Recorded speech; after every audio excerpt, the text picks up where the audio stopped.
Statistics have shown that 97% of the causes of family wealth transition disputes has nothing to do with the wealth.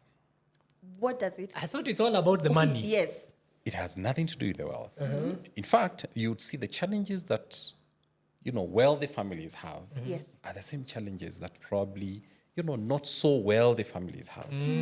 12% of the other causes of failure in family wealth transition is failure to establish a family mission. Family mission. A family mission. Elaborate.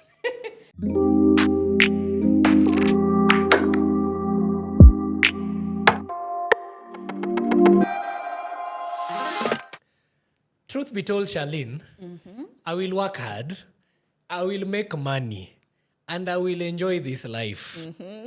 Ile nitawacha. Nikienda, wajipange. And truth be told, Marley, because of that mentality, the longest succession case in Kenya has been ongoing since 1982.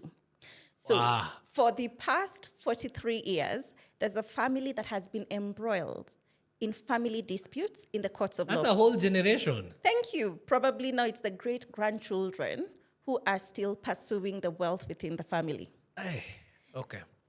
On today's episode of the TBT podcast, we will be focusing on the discussion around family wealth preservation. And I must tell you, we have brought in the best guest, the Master of Estates Planning in Kenya, the CEO of ICEA Lion Trust Company. And I can't wait for you to meet Mr. Peter Wachira. Peter, we are so happy to have you on our TBT podcast. Karibu sana. Please meet our viewers and introduce yourself. Thank you. Thank you very much. It is a pleasure for me to be here. My name is Peter Wachira. I am the CEO of ICEA Lion Trust Company. This is a passion conversation for me. When you're talking about family wealth preservation, transition, and helping the society to understand that you can actually set a foundation that will run for many generations. Yes. Oh, wow. And we're looking forward to hear all about that. So welcome to the Truth Be Told podcast. My name is Marley Mtoto Mwanza. And I'm Charlene Kimara. You may call me Mama Bima Kenya. Tunaanzia hapo kwa 43 years. Yes. Is it an issue of our courts not being well staffed, or what is it? How can a court case drag for 43 years? 43 years, Mali. I mean, you can imagine, because at Kitambo, Yeah. our fathers used to live for they used to live a long life. Yeah. So if at that point the patriarch or the matriarch maybe went in their 90s, the children must have been in their 70s. Yes. The grandchildren were probably in their 50s. So even the grandchildren gone. Yes. By the time we finish this case. Unfortunate, heartbreaking, but we are so happy to have you Yeah. here with us. Why? What's ailing us Shida as ni gani? Kenyans? I will tell you that this has nothing to do with the wealth. Okay. Statistics have shown that 97% of the causes of family wealth transition disputes has nothing to do with the wealth. What does it? I thought it's all about the money. Yes. It has nothing to do with the wealth. In fact, you would see the challenges that, wealthy families have Yes. are the same challenges that probably, not so wealthy families have. 60% of the causes is all to do with trust and communication within the family. Isn't this the same thing that is in relationships? Trust and communication.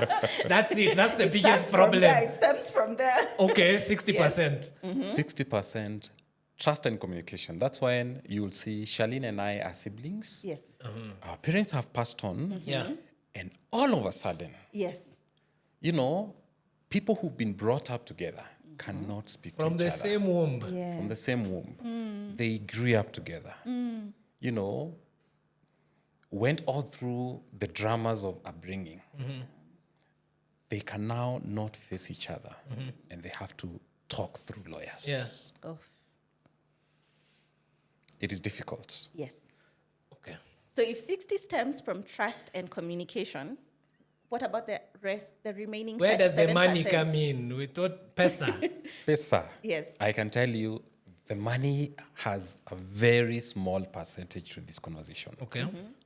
Closely following is the issue of failure to train our children on what to do with the wealth that we pass on to them. Okay. Okay. And this is so prevalent, especially in our local society, Yes. Yes. that I can live my whole life, build an empire, Yeah. grow a family business, grow a very successful career, Yes. but my children have absolutely no idea, what I was doing. They don't have the real knowledge on how to pick up from me Yes. and actually now take it to the next level. That's about 25% of the other cause of failures in family wealth transition. And that's true. Speaking of which, happened recently within the building where our office, where our office is located. Sorry about that. Where our agency is located. We lost one of the tenants recently. And I can tell you, in under a month, he had a business, a commercial business. And in under a month, everything had been dismantled from his shop. And that's it. Like the kids came, just, dismantled Yeah. everything. They sold off, the seats, the everything from there. And for those of us, who are watching this, because it was one of those things that hit us, Yeah. it's one of us within the community that's Yeah. gone. And the business in no time was shut down. The people who used to work there were literally poached Yeah. by other businesses around because they used to have rave reviews on how well they were doing. So they were in like the cosmetics business and all. Okay, And okay. it was just so sad. So it's that thing, I think, of once the vision bearer is Yes. gone, Yeah. It's done. like there's nobody else. We maybe. didn't tell them about what we were doing. We didn't tell them that this is where the source of money is coming from. And this is also the how-to Yeah. of running this Yeah. business day So to it's, day. it's not probably it's not even their fault. I'm now thinking maybe it's not even the fault of the children because you leave them with this whole empire. What do they do with it? They have no idea what to do. Yes. Quickly, my thought is let me just sell off, get my share, I move on. True. You're absolutely right, Yeah. Marley. Actually, in most cases, it's actually the fault of probably the person who understands that wealth very well. Yeah. Because like we said, it has nothing to do with the wealth. Yeah. It has everything to do with helping to pass on that vision to the next family. Yeah. And that comes to the next statistic. Okay. Okay. 12% of the other causes of failure in family wealth transition is failure to establish a family mission. Family mission. A family mission. Elaborate. Yes. So we work very hard. I mean, we have now moved from buying, a lot of families have a lot of land, properties and all Yeah. that. Yeah. But I think nowadays, a lot of families are moving towards financial assets. Yes. Oh, bonds. Kenyans. Bonds and all that. Money market. Money market and all that. And it's fantastic. Yes. Excellent Yeah. financial solutions. Excellent investment strategies. Yes. But what does that mean to the family? Why are you doing that? What's the end game, especially when it comes to building a family empire? How do you establish that foundational conversation on we are building this empire? Where will it head? Where will it be in the next 30 years? What is the goal? What is the goal? Where will it be? To get rich. That is the ultimate. Mali, Yeah. a generation is approximately 30 years. So in a period of 30 years, you've Yes. done a lot. Yes. But within that 30 years, you've Yes. already created the next generation. So the question usually is, how does that next generation pick up and continue building okay. upon what you've built? Okay. And what does it mean? Yeah. If you're creating wealth for the sake of creating wealth, then is that all there is? This wealth should be useful to the family. Yeah. It should be useful to the generation that comes after us. Yeah. Yes. it should be useful to create moments for the family, to connect the family. It should be useful to stabilize the needs of the family across generations. Wow. How do you establish that in your own way as, people talk about purposes, as the purpose of why you're actually building wealth. Yeah. Wow. It's only 3% where we now talk about structures, investment advice, tax consultation. Out of the whole 97%, it's actually all these soft issues, trust and communication, failure to train the generations on how to continue building upon what you've built. Yes. Failure to establish that vision. When you're talking about a vision, think about the concept of a company. Yes. I run a business within ICEA Lion. And, often we sit down to say, we are now building a strategy for the next 3 years. But we have a long-term vision. We have a mission that we are, working towards. Yeah. But in most cases, you actually have a vision. You want this business to look like this, to touch this many lives in the next 3 years, Yeah. to achieve certain objectives in the next 10 years. It's the same thing with family assets, family wealth. You can actually simplify family wealth into, just like a business has a balance sheet, the wealth has a balance sheet. There are assets that you have, and there are obligations that you have. Yeah. But it's not just about the asset and the obligations. The conversation would be, what would be the usage, the value of that along the generational line? So if you're talking about the family balance sheet, how will that balance sheet be looking like 30 years from now when the next generation is now mature enough? Okay. So maybe we start there from the vision, mission, and I think for most of us, the goal is to get out of, if it's poverty, if it's to buy things that we probably didn't have when we were growing up. That's the goal. Is that a bad thing in itself? Because my goal is I need to accumulate as much as I can now. Maybe figure it out along the way. Is that it? Is that a wrong thing? It is not a wrong thing, Marley, but the question is it the only thing? Okay. Because it's much bigger than just the wealth. In fact, at ICEA Lion, out of our conversations with many families, there's something that we now refer to as the family system. Because the conversation is holistic. Yes. It's about the family. Because you're building around the family members. Marley, Charlene, and Peter are siblings. Yes. But 30 years to come, when the next generation is on board, it will not just be the three of us. Yeah. It will be probably times 2 or times 3. Yes. 3 generations down the line, the tree would have grown. Yeah. So you're basically strategizing around that family tree that will keep growing over time.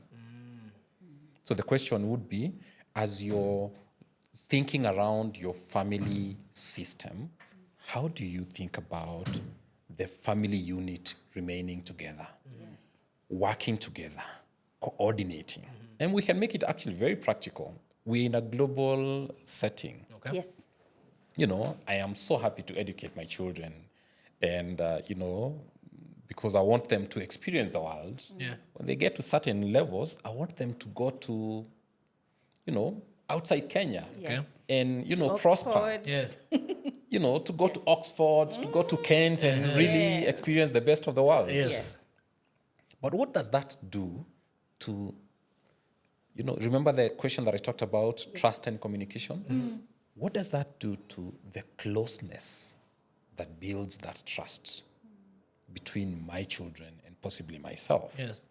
Or between themselves, between the vision that I have for them, that whatever I am building here, I would want them to pick up. Yeah. So naturally, you're set up to have gaps in the conversation on building the closeness. So you've got to be deliberate in establishing, structures on how can the family remain united? How can they collaborate? How can they maintain the communication? how can the bond continue to be, cemented, Okay. irrespective of the family being a global family? Agreed. And it's because, Marley, Yeah. we are working so hard Yeah. to build wealth for us not to really plan for this and how it will be distributed Yeah. or how it will go to the next generation and the other generation. I think it's a failure, there when it comes to our financial planning. Yeah. Wachira, I'm keen to know, is this now where ICEA Lion comes in? Because yes, I'm keen, and I'm sure estate planning is a conversation that's really catching fire within the financial planning circles. People have accepted, people are now buying money markets, they're going into bonds, people are even embracing insurance.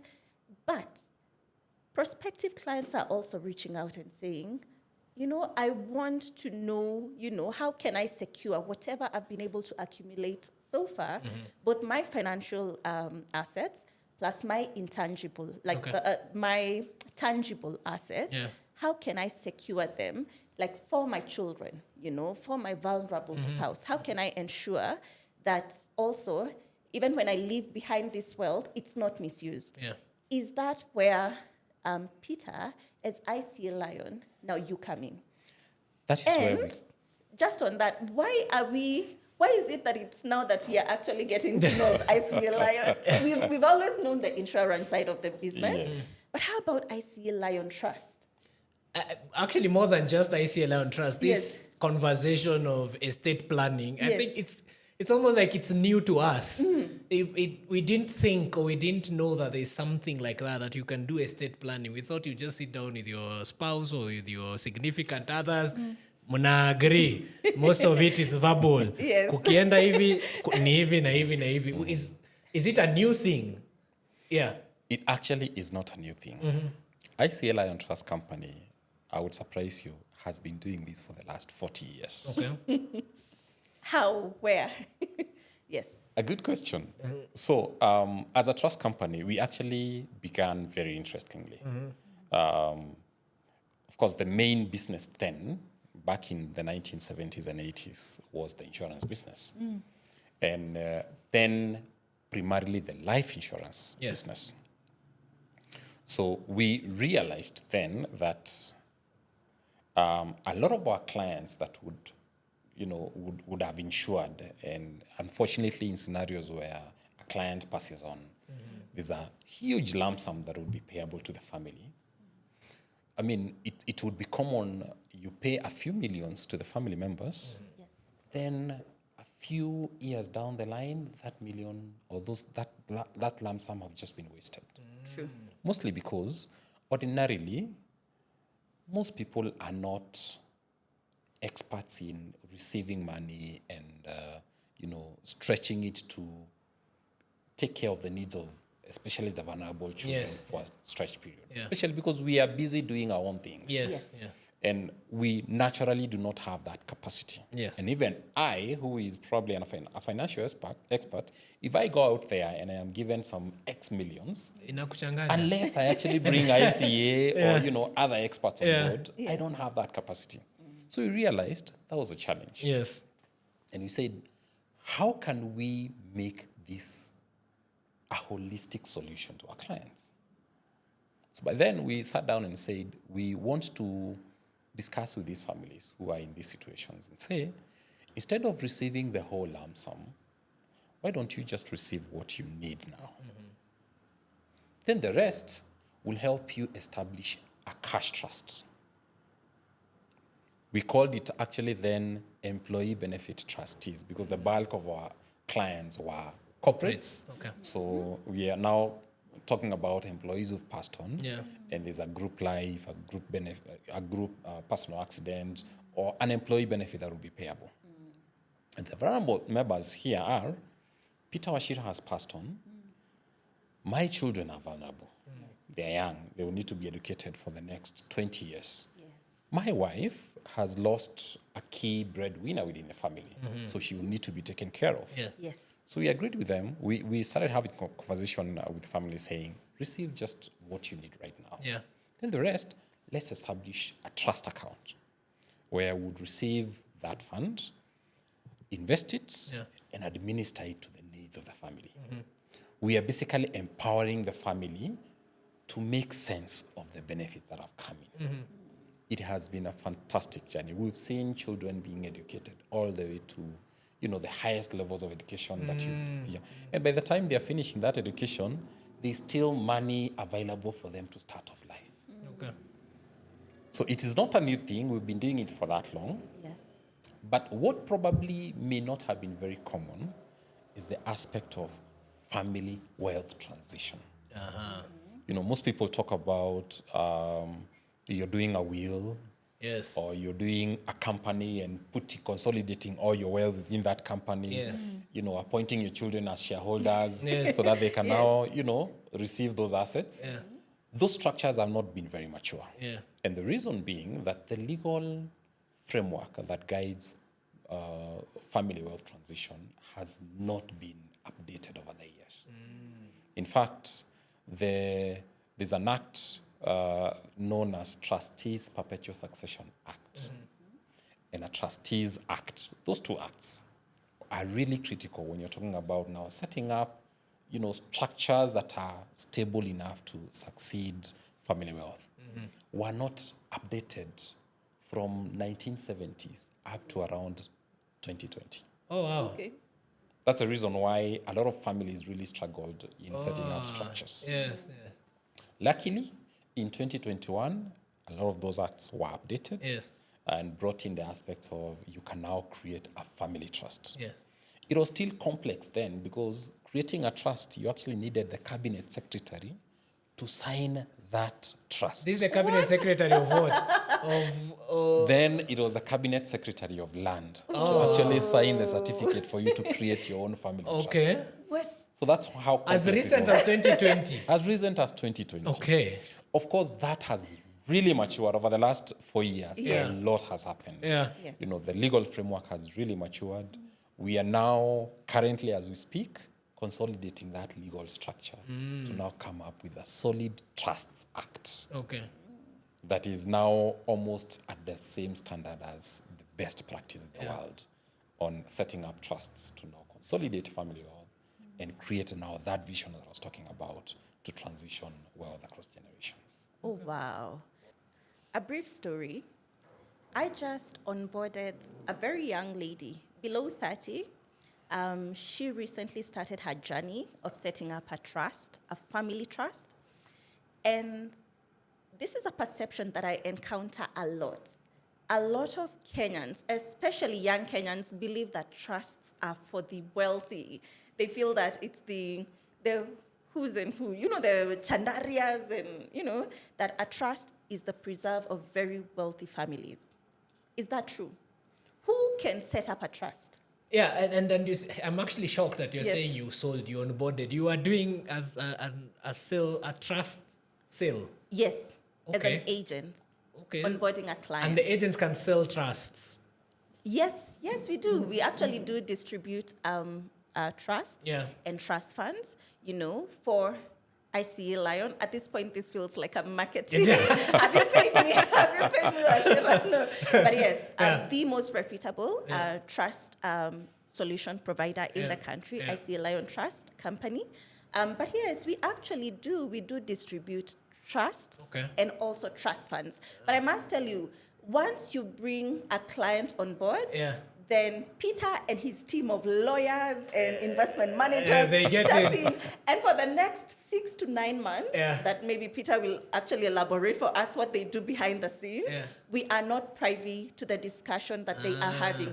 But I'm assuming it is the mission that Peter was actually talking about, because once now you come on board and you start that process, then now you have a team to help you set up that mission for your wealth, the constitution of your wealth. But I do agree with you that what you're saying, and I hope Peter will be able to help us with that. The idea that it's for the rich. Yes. It is for the wealthy and the who's and who's. Yes. So I'm thinking, even as you identify your clients Yes. who are taking up a trust, Yes. you probably don't look at everyone. There's almost a demarcation of who is it that can access a trust.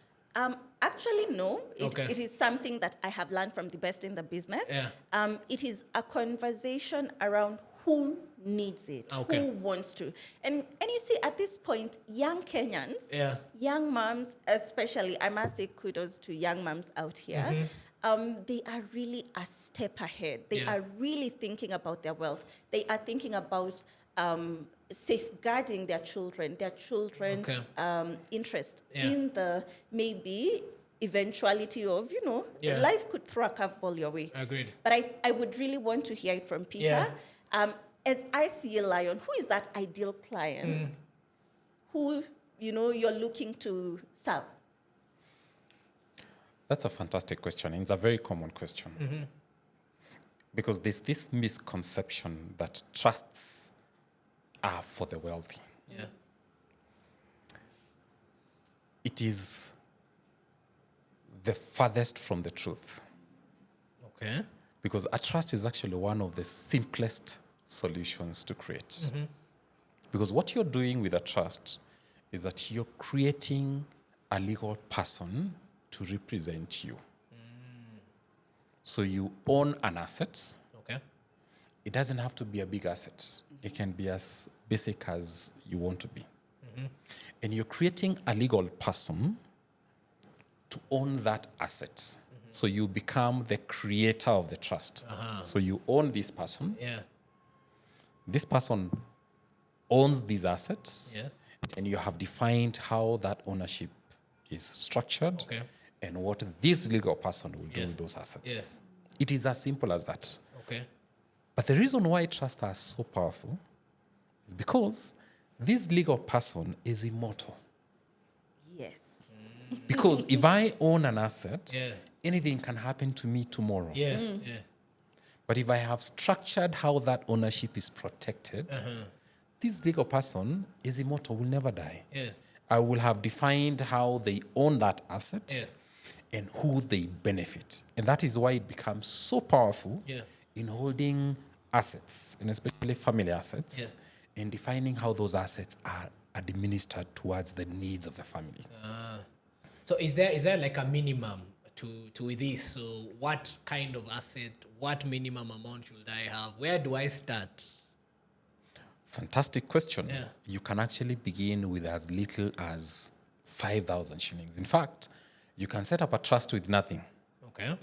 and build it up. Yes. We've had a lot of clients who would set up that trust as an education kitty for their children, where you're setting up an education trust. And that education trust may be connected with other assets. For example, Charlene has sold you an education policy. Okay. But that policy will mature 10 years from now. Yes. But my kids are going to school today. Yeah.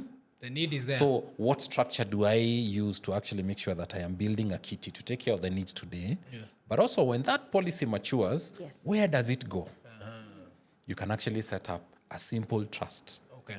and start building it up. We've seen a lot of our clients start building it up with 5,000 every month. In fact, you can make it as simple as if your kids' education cost, your fees is probably, let's use a basic fee of 30,000 shillings. Okay. You will need that fees in the next 4 months. You can say, my income comes on a monthly basis. I can split that 30,000 into 4 portions and say that every month, 7.5. every month, I send 7,500 shillings to my Trust. child's education trust. Yes. So those are simple trusts. Anyone can actually set up that. Okay. But Before we go into the more complex trust, I need to be sure that our audience has understood that the simple trust, or what we call a cash trust or a trust fund, you can start from as low as 5,000 shillings. And I must commend you, Peter. A few years ago, we were talking of 50,000 shillings. Bringing that down to 5,000 shillings speaks of inclusivity. Yeah. And I have seen a lot of Kenyans, and young Kenyans. I'm passionate when it comes, in serving the needs of younger families. Yeah. So I have seen so many younger families really embracing trust funds. And I hope you actually caught on that your trust fund can be your sinking fund for your school fee expenses. Yes. So it is a living trust fund You're not just putting money that your kids will only access when you're gone. Yes, No. yes, yes. It's actually a trust fund that you are able to, top up and actually withdraw the money at whichever point you actually need that money. And thanks for that clarification, Charlie, because I think the question will always be then when can I access these funds if I'm to access? Yes. Can I liquidate this whole fund trust? Yes. I thought like that. So I think you've answered that. You were talking about a simple trust. That's a simple trust. There's a more complex one. This is a more complex one. Okay. Yes. But I want to give another example of a very common simple trust. Okay. A medical trust. I mean, we are talking about shift now, Yeah. medical needs for Yes. especially our parents. Yes. My parents are elderly. They're in their 70s, Yes. Yes. headed towards 80. They are retired. They don't have a medical cover of their employer. And truth be told, those parents never even remember to update their now shift contributions. Status. Yeah. So if my parents fall sick, any of them fall sick, Yeah. Yes. it is Peter Wachira who has to foot that bill. Yes. So we've seen a lot of our clients coming together as siblings to say, let's plan better.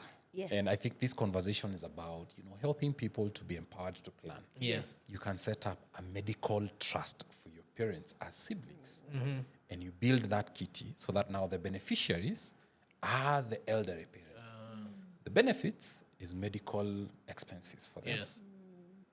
Then you come together, Marley, Charlene, and Peter. Every month we are building that kitty. So that now when our father falls sick, we are not, struggling to reach out to relatives to raise some 500,000 shillings. Yes. You can build that as a very simple medical trust. Okay.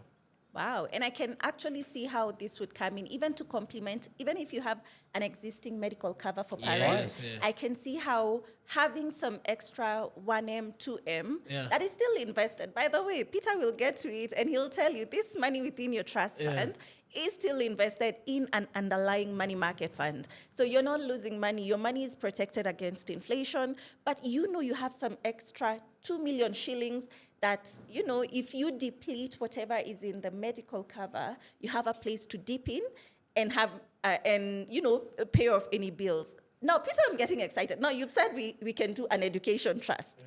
Yes. We can do a medical trust. There has right. to be more. Please, to Chanue, what? and do you name them as such, or Yes. it's the purpose for the trust that you set up later, or do you name them as such? When you come in, I want a medical trust or I want an education trust. Do you name them that way? So in most cases, you're right. It's actually the purpose Okay. For which you want that trust to achieve. Okay. In fact, let me even make it a little bit more exciting. This trust, Yes. if it's a medical trust, can actually even run the medical administration. It can procure insurance, medical insurance for your parents. Yeah. Wow. We have seen scenarios where families would actually come together and set up a welfare trust account Okay. where that trust account runs the medical needs of the family, procures medical insurance, sometimes even sets up a fund to take care of outpatient needs that probably they feel like they don't want to insure that because it may be a little bit more expensive. Yeah. For the education trust, you can actually make that trust the beneficiary of your life insurance. Yes. So if you set up an education policy for my child, Yes. what happens when that policy matures? I get the money, I eat it. Get the money, you eat it. Yes. Marley, no, Yeah, sorry, you're not sorry. supposed to eat. You get the money and pay for school fee. So the most efficient way Yeah. is to actually receive that money through your trust. Then the trust continues taking care of the education of the child. Okay. And I couldn't agree more. If you're watching this, you have an education policy, you have a life insurance policy, please stop.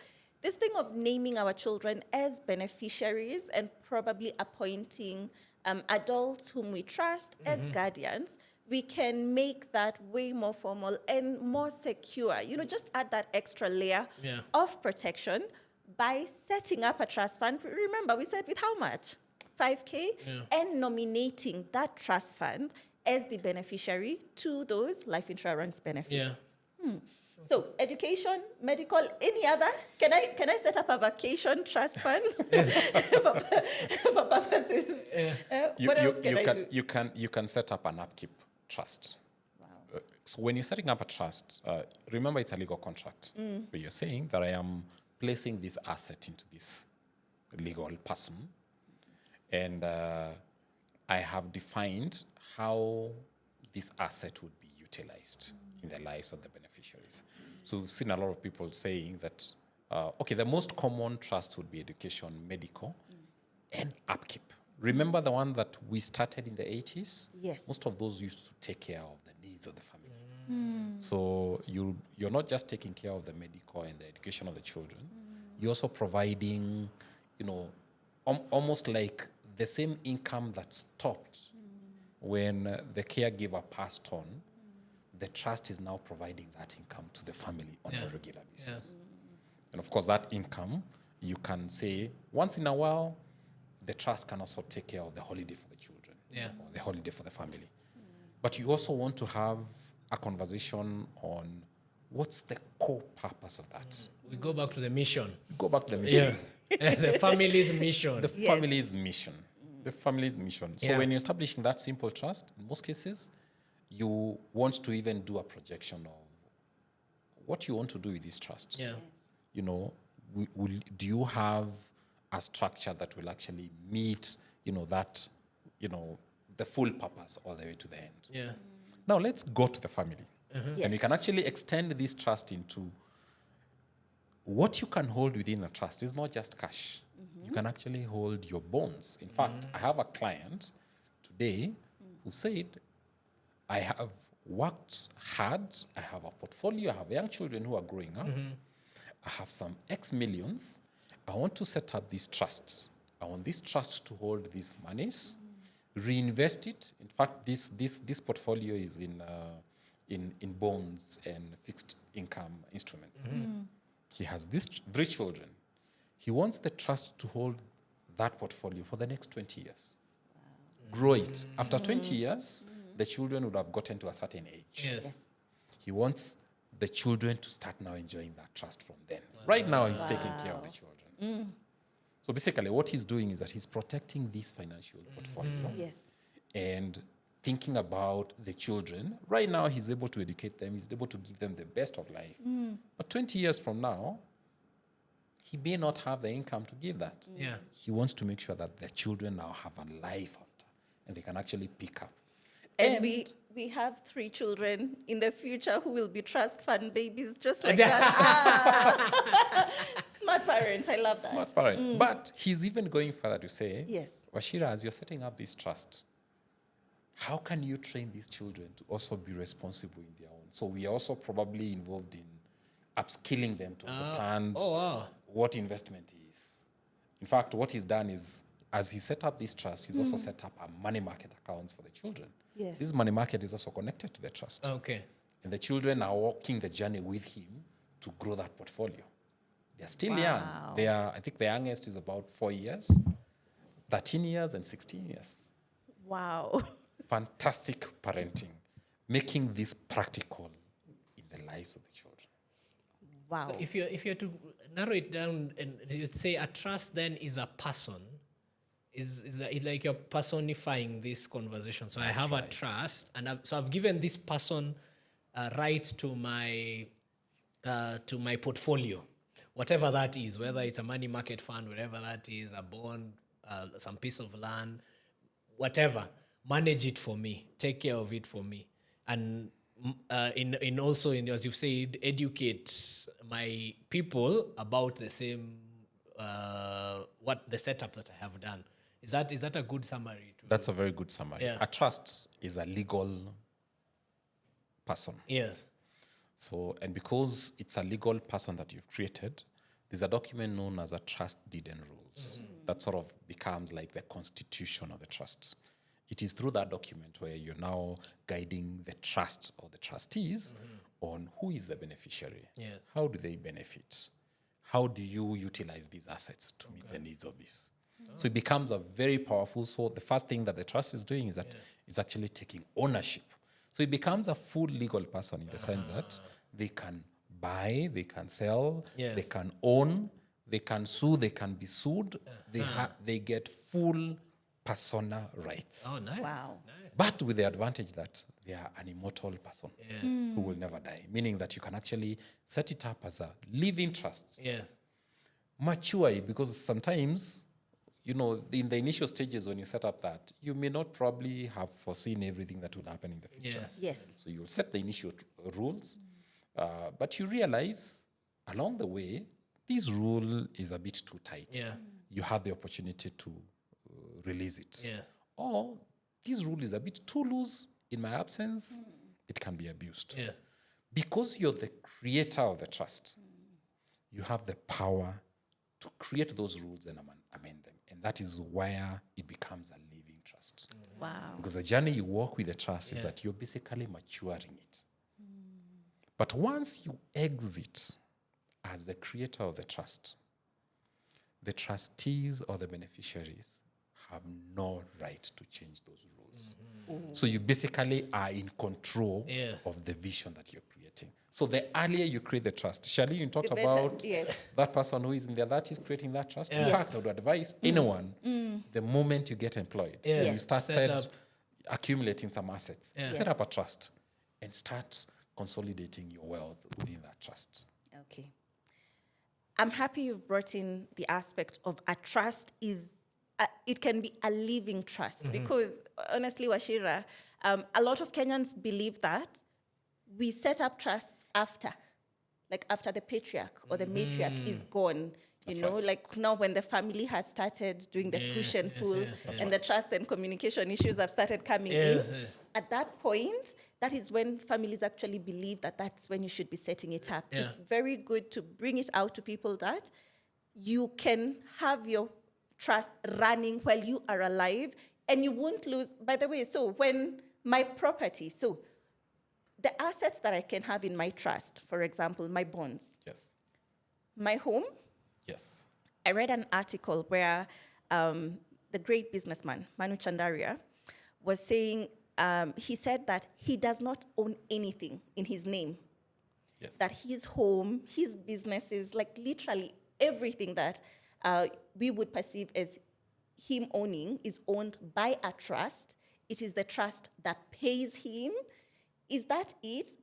Do you mean that literally everything I have, even my car, can it be owned by now the complex trust? And we now need to make that distinction between the simple cash trust, the trust fund, and the family trust. Yeah.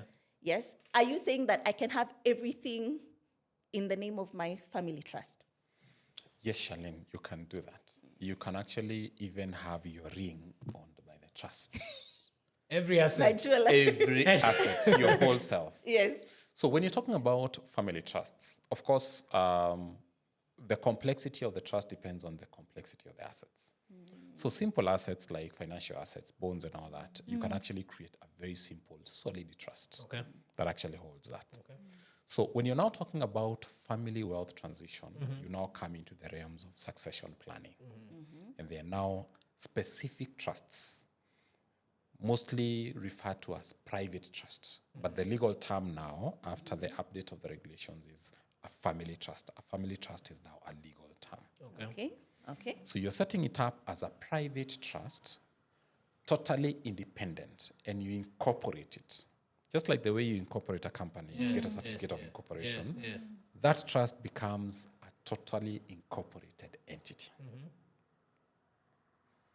So once you have incorporated it, you can now move all your assets into that, your homes. In fact, we have seen a lot of people structuring trusts to sort of become the caretaker of their whole estate. Wow. So when you're talking about estate planning, remember I talked about a family system. Before you go to the trusts, I want to bring out a concept of it's actually a mindset. Okay.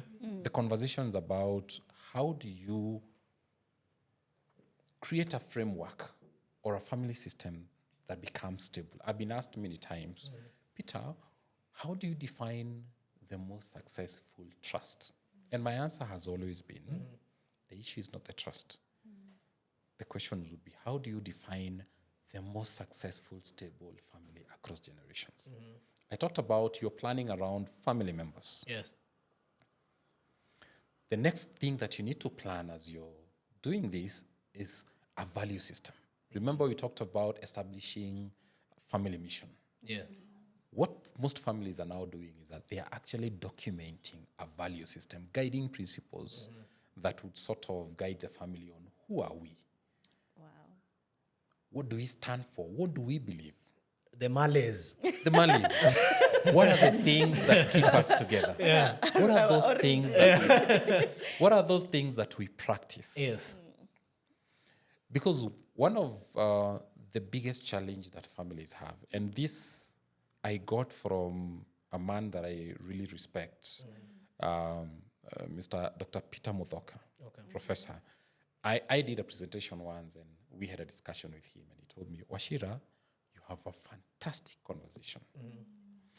What you need to help families to understand is that the challenge that we have is conflicts of interest when it comes to family wealth distribution and preservation, where, again, Marley, Charlene, and Peter have divergent visions of what to And do it's with. and it's only natural. I'm thinking I want a salon, you want a garage, or it Yes. should be the other way around.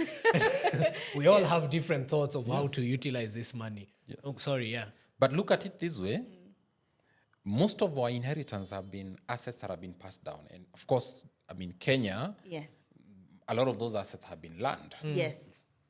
If you have divergent interests, Yes. what happens? We The sell best we can do is to distribute that land Sell and sell it. Yeah, Give me my money. yeah. But the conversation usually is, and this is what he was telling me, how do you help families to have common vision, joint goals, shared vision, shared goals? Yes. Because the value of, for example, our father's land, even if he left us 5 acres, Yeah.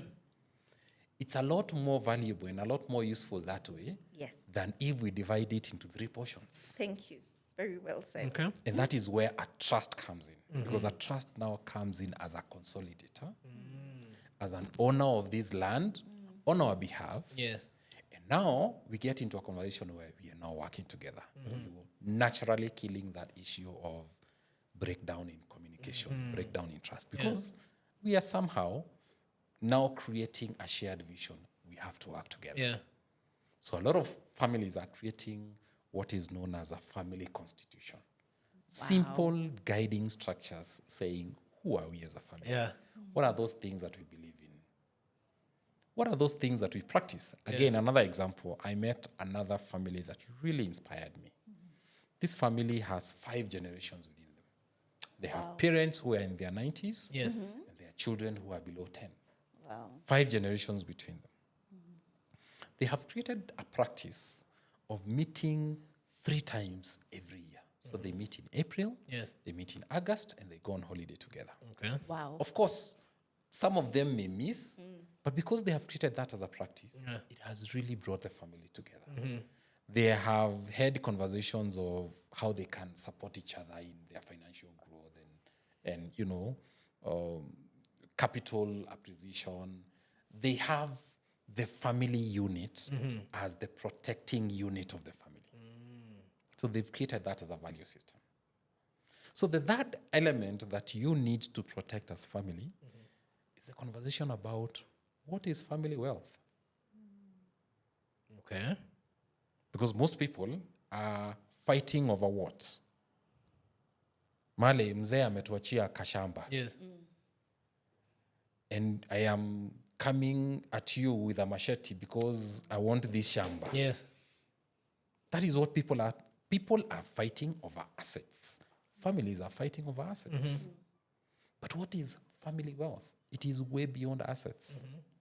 It is the knowledge connected to those assets. Yeah. It is the networks connected to those assets. If I own a simple shop and I left that shop to my child, Yeah. What asset have I left them? Probably the building, maybe the rental that I have rented, and the stock. And the stock, yeah. How do I train my child to continue rebuilding, restocking the shop? How do I train them to continue attracting customers so that they can continue selling? That is the knowledge that most people are not talking about. That is the wealth. Not the tangible assets. Not the and tangible money. assets. Wow. So that when we are thinking about succession planning, we need to think around, I am not just passing down the assets. Yes. And that is the reason why we mentioned earlier that one of the contributors of family wealth transition failures is failure to train the heirs on what to do with this wealth. Yes. 25%. 25%. So that then opens up that discussion to say what we are asking, is it just for the wealth, for the rich? Then if what we are transferring down, if what we are, the goal here is not the money, not the tangible assets, then it's open for everyone. Literally all of us. It's the whole value system. We need to come up with this system around us. Yes. Oh, wow.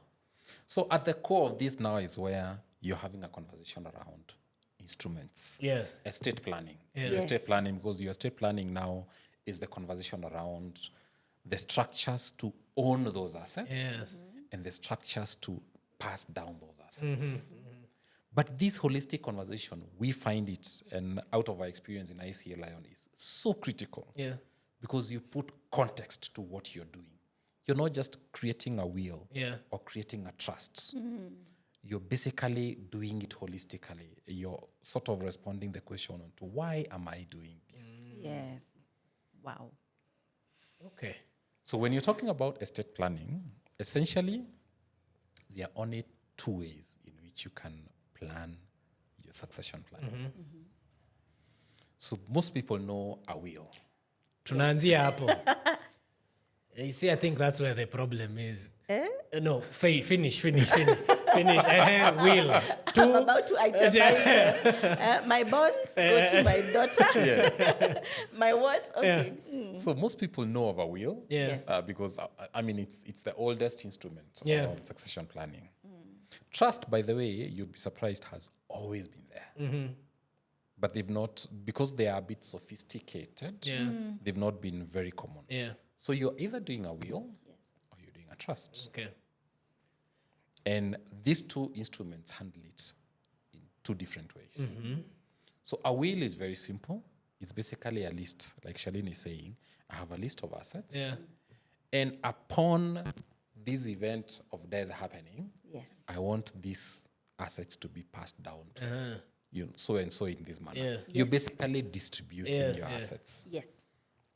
Now, the tricky bit is that a will has to go through what is referred to as a probate process. Legal. That's You the have worst to go part. through the family court Yes. to execute a will. Yeah. Because what probate basically is handling is the transition of the assets from the deceased to those who are supposed to receive. Yeah. And of course, the will is probably the expression of how I would want my assets to be distributed to the people. Yeah. And that is where all hell breaks loose. Yes. And especially if that will has gaps that are not properly addressed. In fact, we always recommend you can actually do your own will. You can write down what you want. Yeah. But the reason why you need a lawyer to help you draft a will is because a lawyer will guide you on closing any gaps that will become a challenge when now that will is being executed in the probate process. Okay. Now, a trust never goes through probate process. Because what a trust, like I mentioned earlier, is that you're now handling that transition as early as now. It starts even before you die. Okay. It starts, and that gives it one of the biggest powers. Okay. Because the reason why probate process exists is because there are assets that are still owned, and the law is trying to transition those assets to new owners. Yes. But once you have a trust, you've already created an owner. Yes. And you've defined how that owner continues to own those assets. Yes. It's not a So moving. meaning, It's not moving. whether I am there or not, Yes. these assets are owned Yes. by someone who will not die. Yes. And I have already defined how that person will own those assets and take care of them. And that's why a trust becomes a very powerful instrument Yeah. in now handling family wealth succession. Why, if we know that distinction between wills and trusts, from where you see it, Wachira, why are Kenyans still using wills? Is it a lack of knowledge? Do we have those wills, Charlene? I don't think we have them. No, I know a few. It's probably what we know. Yes. I think it's an issue of what is common, what is known. But I don't Yes. think Kenyans, we have wills. I think there's quite a number of, very few. Very few. Very few. Like 5%? Maybe. Yeah. Yeah.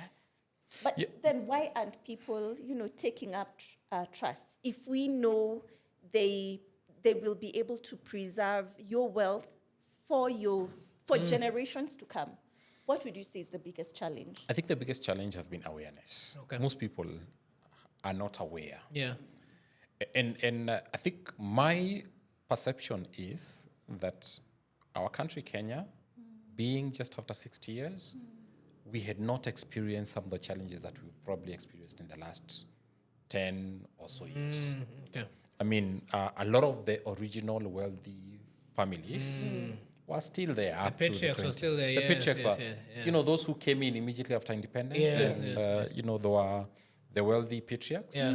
A lot of them now started dying in the 2000s and all that. Yeah. Okay. And that's when now a lot of people have actually realized, kumbe, someone can die, Yes. and we thought that this is the model Empire. family, Yeah. Yes. Yeah. and all hell breaks loose. Yes. Yeah. And I think a lot of those now is probably what is making this conversation very real today. Okay. Okay. So what we are saying is we shouldn't wait for the patriarchs, and it's not an older generation conversation. Is we can start it now. As young people, I can start planning my family motto, mission, and everything now. I don't have to wait. You can actually start handling your estate plan today. But also, we've seen a lot of young people supporting their parents in breaking down this conversation. Yes. I mean, as I said, my parents are in their 70s, going to 80s. Yeah. They are probably resting, out there in Ushago. Yeah. I am a lot more exposed to information that is current and, useful to them. We are seeing a lot of people in their 30s and 40s being interested in this conversation because they are the ones who will probably either fight amongst each other Yes. or they are the ones who their parents will pass on that wealth to. So a lot of them are now picking up that conversation and working with their parents and their families to actually now help their parents structure the estate plan as early as possible while they're still there. Because one of the biggest things that you can appreciate is that until that person exits, you are never sure what would happen to Marley and I, who have been left behind. Yes. We may be the best of friends tight now. friends. Once Money tight comes friends. in. Brothers, leave alone friends, brothers and Machete. sisters. Yeah. Hunger. Yeah. Now, I know we said the entry into a trust fund is, very affordable at 5K. But if we are talking of now the complex Yes. family trust, what are the cost implications for setting up? That I have to ask because my viewers would be very mad if I don't get to ask that. Yeah. Yes. Well, at ICEA Lion, this is how we normally view it. It's usually a 3-stage process. So you're setting up this legal person. Yeah. Then once you set up, you're now handling the transition of the assets from this legal person, from yourself to this legal person. And then the third stage is now the long-term management. And that's where I normally find it to be one of the most important stage. This is where you're maturing the trust. So this first stage of setting up the family trust, the private trust, because you're setting it up as an independent trust, the standard cost would be roughly around 350,000. Okay. Give and take. There are situations where if the structure you're creating is not very complex, it can be slightly cheaper. But other entities would probably cost it differently.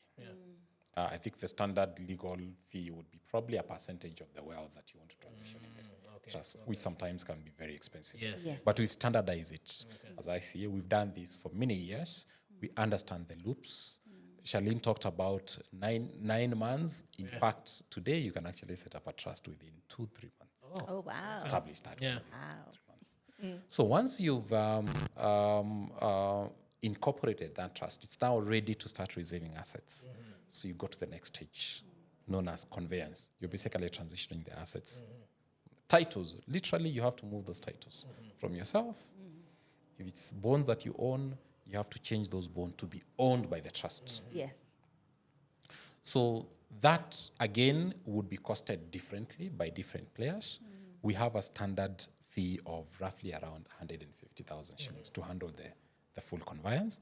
But obviously, some of those assets, if you're talking about land, there are different land registries that would have different costs attaching to those land registries. So the 150 is just the legal consultation to handle the conveyance.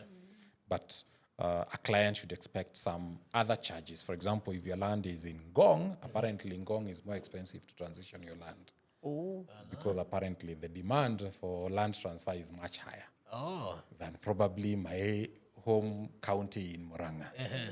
You know, those costs would be there. And at the point of creating the trust, in most cases, would have received a schedule of assets that eventually would flow into the trust, and we can guide the client on the expected costs when we start now transitioning the assets. Then the third part, as I mentioned, is now the most critical part. Yes. The trust is stable, it's now fully funded, you're now maturing it. That is now the part where trusteeship and trust management, estate administration is now happening. In most cases, the cost of that would depend on the value of the portfolio. But it should not be more than 1% of the value of the assets that you've placed within the trust. It can be much lower, especially for bigger portfolios. Okay. And in that third stage, if I decide I am the main trustee as the settler of the trust, creator of the trust, and I will continue to make decisions as long as I'm alive, will you charge me? Do I still need to part with the 1%? No. You see, if you're the only trustee, the only thing that you will probably not have is the capacity to mature the trust. And this is one of the biggest risks that probably people may fall into. It is okay, it's allowed that you can actually set up a trust and appoint yourself as a trustee. But you may not have the capacity to start probably doing accounts for your trust, for those assets. You may not have the capacity to probably get to understand what returns do you need to do to the government. Because there are returns that you need to do. You probably, because you're so busy managing the assets, you actually continue managing the assets. The capacity that you may not have is the secretarial roles to actually admin then business, the knowledge on the best practice in trust management. We normally recommend that you appoint yourself as a trustee, but you also appoint an entity as a trustee so that you become co-trustees. We prefer that because this is your portfolio, it's your estate, and we want you to actually continue building on the vision that you have for your estate. Yes. But the entity comes on board to now provide capacity for the management of the trust and the maturity of the trust. Okay. Wachira, a lot of, and I keep getting this question. What are the tax advantages of having a trust? Is it true? I can just be selling land and buying land and, there are so many myths around, how taxation is handled. That's right. Yeah, in a trust. So trusts can be very efficient in tax management. So they are currently, obviously, the tax framework would keep changing, the legal framework would keep changing. But as at now, there are several tax advantages that you get. So number one, once you have created a trust and you're transitioning your assets into that trust, you do not incur any capital gains tax which is a big one. Yeah. I mean, right now, I think it's about 15% of the value gained of your asset. So if I have a kashamba that I bought in the year 2005, Yeah. bought it at 5,000 shillings. Yes. Between 2005 and 2014, the land, if I was to sell now, is 30 million. Yeah. Yes. You can imagine paying 29 million, 15% of that as Of capital 30 million, gains. yeah. Yes. No, when you're transitioning your land or your assets Yeah. into a trust, you don't incur capital gains tax. And the reasoning is very simple because the government understands that you're not disposing on this asset. You're basically structuring your estate in a more stable framework. Okay. Because in fact, you're basically transitioning an asset from yourself Yeah. into an entity that you fully own, and it's a lot more stable.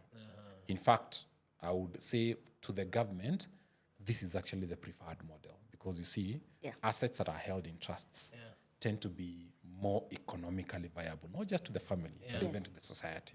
So it's actually a lot more gain to the economy if a lot more people are actually setting up trusts. So the other exemption is that when you're transitioning those assets, you do not incur stamp duty, which is also another big hindrance in asset transactions. Yeah.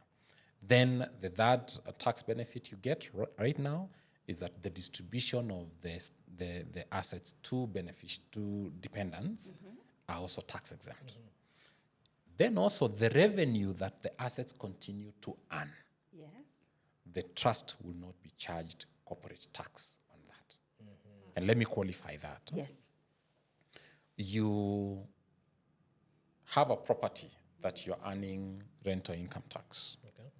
In most cases, for most families who probably have a number of properties, they would probably set up, let's say, a holding company. So that holding company may be owned by the trust. So the rent that you will earn from those properties, you will still pay the rental income tax. But the residue of that revenue, when it's flowing to the trust, it is totally tax exempt. I can even give you a better example. Assume you own a company, a family business. So the company is a trading company. It will pay its normal trading taxes. Yeah. But if you own this company directly, you are a shareholder and you would want to distribute dividends back to yourself. At the distribution of dividends, you would be charged a dividend tax. Yeah. It may be a Normally. Yeah. Yes.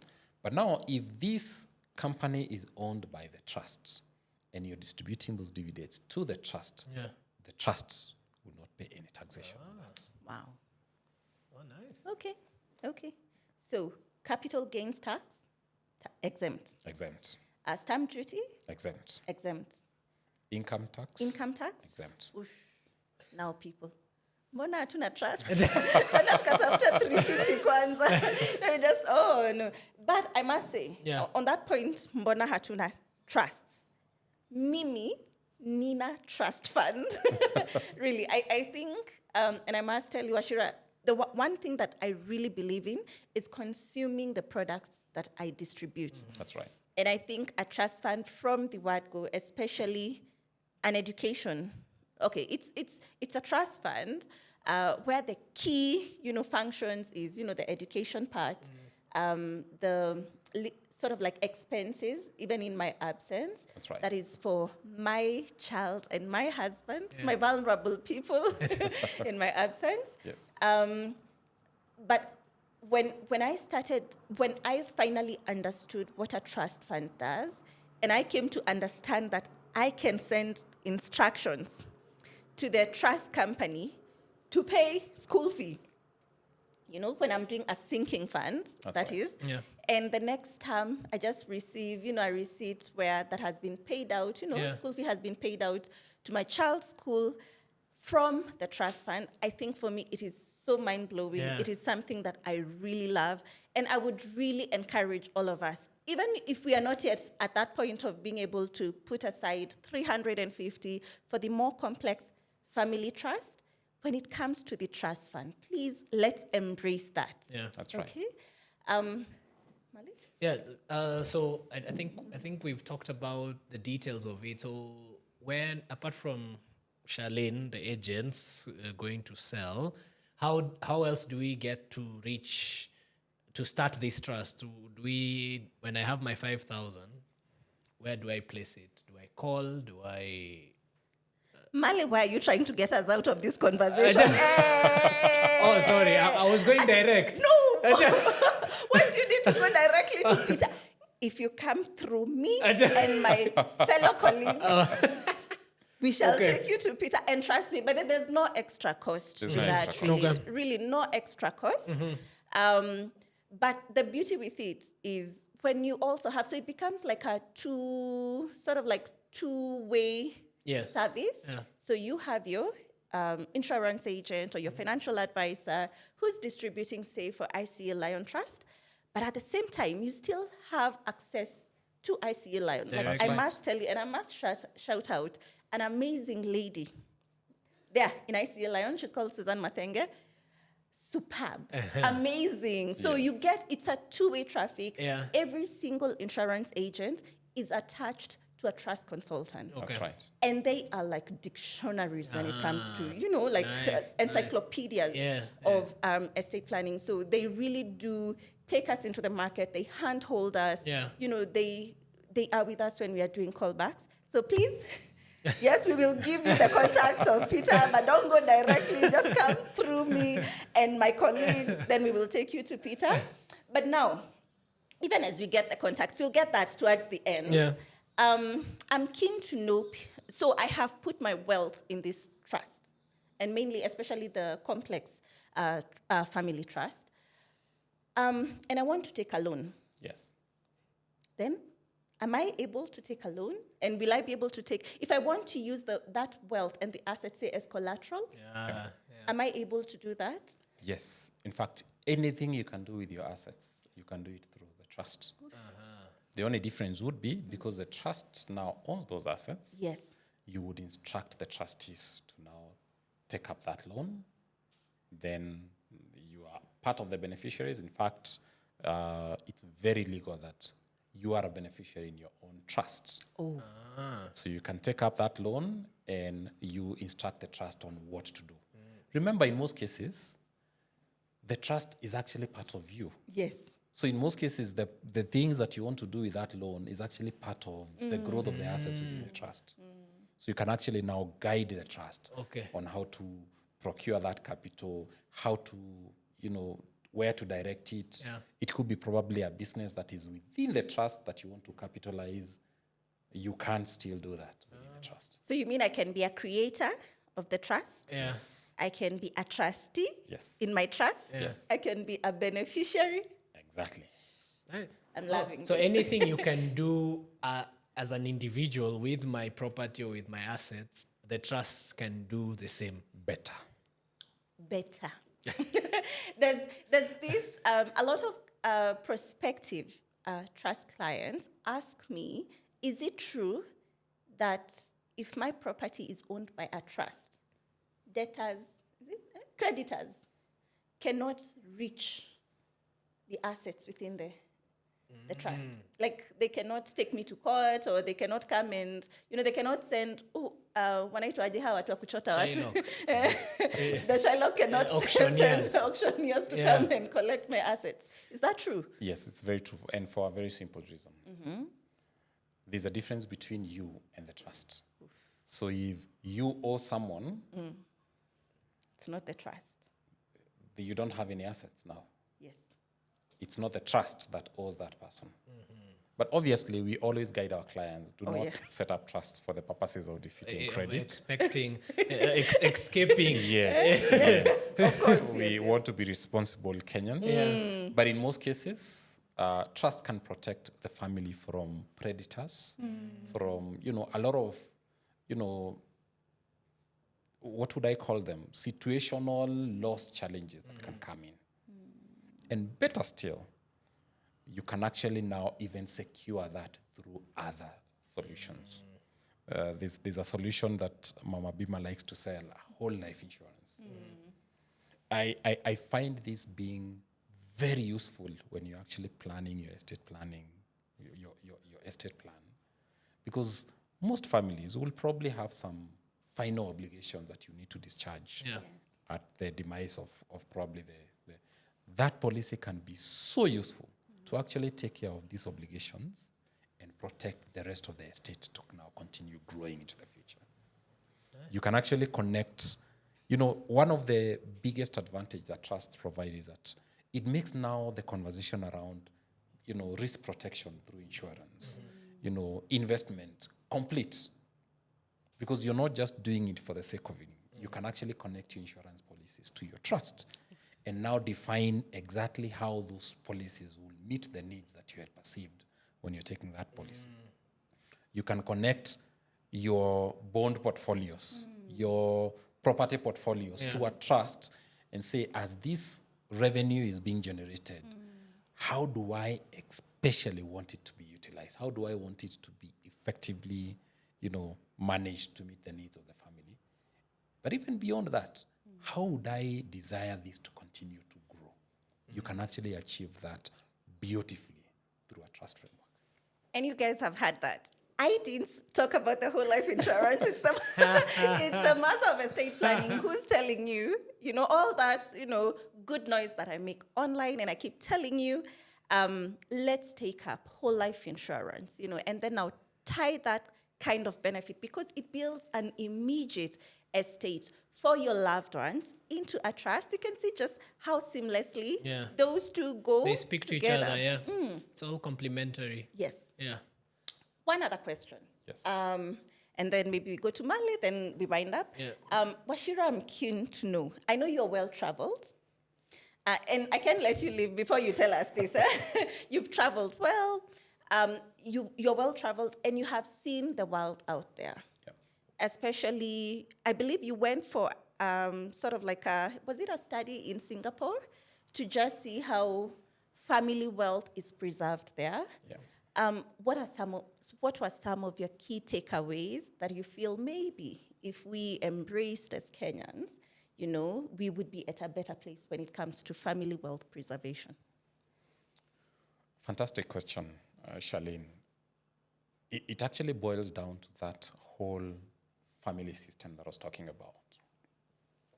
I went for a leadership program in Singapore. And one of our field visits was in a family business. Singapore is not a very big country. So anyone owning 10 acres of land within Singapore, that's a lot. In Kenya, probably 10 acres for most families may not be too much. And you can imagine owning 10 acres in Singapore, the conversation about subdivision would be almost, it may not be the wisest thing to do. So we experienced this family. They actually called the Kokfa family farm. They are on their 4th generation now. But what they've done beautifully is that they've actually displayed their family story, their growth story from the 70s, actually from the 60s to today. 1960s? 1960s. So in the 60s, they were just subsistence farmers. They even have very beautiful pictures of, just like the way you would find a farmer in Ushago in their real, real self. Jembe na shorts. That is how they were farming. But around 1970, 4 brothers then, who are siblings, decided to pick up the family farm and sort of build some structure around it. So they came together and they said, we want to do this better. And they, started now putting in structures. And there's some sort of silence between 1979 to around 1999. And obviously, there's a lot that was happening over that 20-year period. But in 1999, they have put in now, you see them having incorporated the family business. They still have 10 acres. The family business, and they are now supplying to supermarkets. Wow. But now the story becomes quite interesting because now, by around 2010, 2011, they have now grown the family business into now efficient farming, mechanization. By 2016, they've gone into high-tech farming. By currently, they've now gone into even value addition. I remember, taking some products that comes from the farm. Yeah. You remember they still have 10 acres. What amazed me is that by 2023, that farm on a daily basis was able to export close to 1 million Kenya shillings worth of produce. Oh, wow. Every Daily? day. Every day. Wow. But what really touched me in that story is on how they've actually built their story. And they've actually made it so real to actually show the pictures. This is where we came from. This is the stages we were in 1999. Yeah. This is where we were in 2011. This is where we were in 2016. This is where we are today. Yeah. And that is so powerful because what it does is that it basically creates a mental picture of the family story. Yeah. I normally tell a lot of people that, the life that we live here did not just begin here. We are part of a continuing life story that began many generations to come, Yeah. many generations ago, and that will continue many generations to come. What we are doing right now, the decisions that we are making are so critical to shape how that story continues into the future. Yes. Because when you're talking about now building a legacy, Yes. building generational structures, Yeah. it's the decisions that you would make every day that would actually contribute towards that. Yeah. Because you find that the heritage that we may have received from our parents, because they didn't know much, is a lot of families are almost beginning from Gen 1. Yeah. Yes. Because, I have experienced a lot of families who are saying, I do not want to be involved in my family wealth because there's so much headache, so much noise. I want to begin my own hustle Yeah. and start building my own wealth. Yeah. But you can actually make the right choices, make decisions to make sure that whatever you have now Yeah. is a seed for continuous growth. So that it becomes much easier for future generations. And you actually establish a lasting legacy by the choices that you make. So that you just become a bridge to a continuing life story that began many generations to come. How stable will that bridge be to the future generations? Wow. Marley, Okay. imagine if the Kofa brothers in 1979 decided, give me my 2.5 acres. I'm going. Take it. Nikauze. Yes. No story will be there. Yes. I think the call is clear, and I think Peter, you've made it, and you've spoken to the emotion of it. It's not just for me to eat now and finish. There's a legacy to it, and there's ways to build that legacy that will actually not be a conflict issue going forward. That it will make sense, and my money or my investment right now can build going forward. That's right. Okay. So before we let you go, you were to answer as we reach through Charlene. How do we get there? How do we get this information? We would want beyond this show. Yes. How do people get to know these details? Fantastic. We have a huge network of partners that we work with, Yeah. Charlene included, that we keep, training and retraining, and we work very closely with our partners. So they have a lot of information that you can actually get as a first-hand information. Okay. But if you want to come directly to us, you can visit a live portal, mileletrust.icealion.com. Okay. That will give you a lot of information. And in fact, Charlene can give you a link that will lead you directly there. And of course, that will be credited to her as an intermediary. Yeah. But you can also drop us an email, trustcompany@icealion.com. As simple as that. We'll immediately get back to you and begin the conversation. Oh, perfect. There you have it. It's a trust issue. And communication. And communication. Pun intended. It's a trust issue. That has been such an enriching conversation. And thank you, Mr. Wachira, for taking your time. I do think the conversation of estate planning has just started. It's here with us. We've heard it's not for the tycoons, it's not for the wealthiest, it's for all of us. The wealth that you are moving is the knowledge, the skill. That's what you're transferring. it's not so much the money. If it's the money, takuliwa ishe. Yes.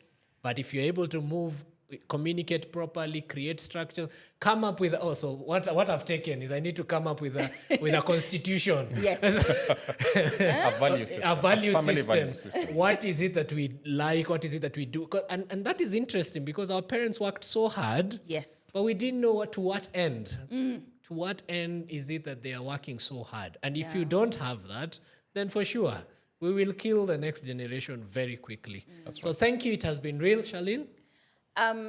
We do not have to, history doesn't have to repeat itself. Yeah. I mean, 43 years in the courts, pursuing wealth, that was left like back in 1982. I think it's a very heartbreaking situation. We have solutions for this. So please, the rallying call right now is let's embrace these products. They are not just for the wealthy. They are for me and you. Yeah. And you had that. You can reach out to and I keep saying, I'm not just here kujipigia debe. Please reach out to your preferred financial advisor, that one person whom you trust to lead you to the best trust company in Kenya, ICEA Lion Trust Company. We are so happy to have you, Peter Wachira.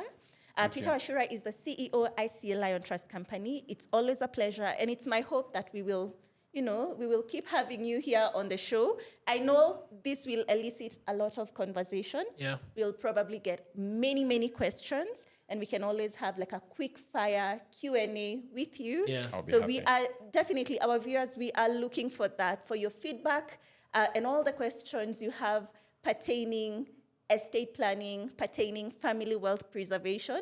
We do have access to the amazing Master of Estate Planning, Mr. Peter Wachira. Thank you. Thank you for joining the Truth Be Told podcast once again. And before we close, remember to stay insured. My name is Marley Mtoto Mwanza. And I'm Charlene Kimara. You may call me Mama Bima Kenya.